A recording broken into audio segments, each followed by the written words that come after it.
Video 5 detik jadi bukti kunci kasus dugaan pembunuhan Juwita oleh Oknum TNI AL.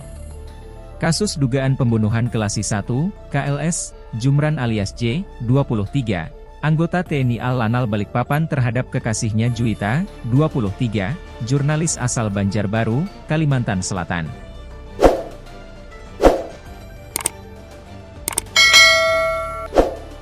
Kini, ditemukan barang bukti video berdurasi 5 detik yang diam-diam direkam oleh Juwita.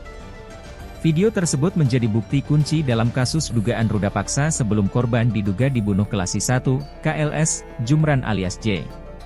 Kuasa hukum keluarga korban, Muhammad Pasri, mengungkapkan bahwa dalam video tersebut, terlihat pelaku dalam keadaan mengenakan celana dan baju usai diduga melakukan aksi kekerasan seksual terhadap korban.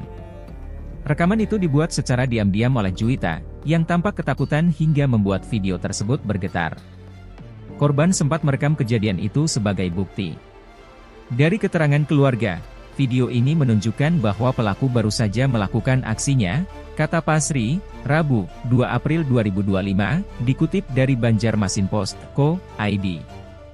Bukti video ini menjadi bagian dari rangkaian alat bukti yang menguatkan dugaan ruda paksa yang dialami korban sebelum akhirnya ditemukan tewas pada 22 Maret 2025. Berdasarkan keterangan keluarga, Juwita mengalami ruda paksa sebanyak 2 kali oleh pelaku. Peristiwa pertama terjadi pada rentang waktu 25 hingga 30 Desember 2024, sementara insiden kedua bertepatan dengan hari penemuan jasad korban.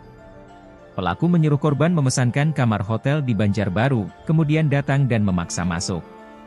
Pelaku lalu mendorong korban ke tempat tidur dan meruda paksanya, ungkap Pasri.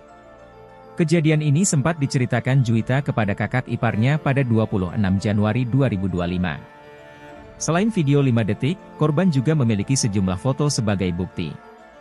Hasil autopsi terhadap jasad Juwita menemukan adanya sperma dalam rahim korban. Pihak keluarga pun meminta tes DNA guna memastikan identitas pemilik sperma tersebut. Kami mendesak agar dilakukan tes DNA untuk mengetahui siapa pemilik sperma, karena ini menyangkut kejelasan hukum, ujar Pasri. Karena keterbatasan fasilitas forensik di Kalimantan Selatan, kuasa hukum mengusulkan agar tes DNA dilakukan di luar daerah, seperti di Surabaya atau Jakarta, untuk mendapatkan hasil yang lebih akurat. Hingga saat ini, pihak Detasemen Polisi Militer, Denpom, Lanal Banjarmasin masih melakukan penyidikan. J telah ditetapkan sebagai tersangka dan ditahan setelah mengakui perbuatannya.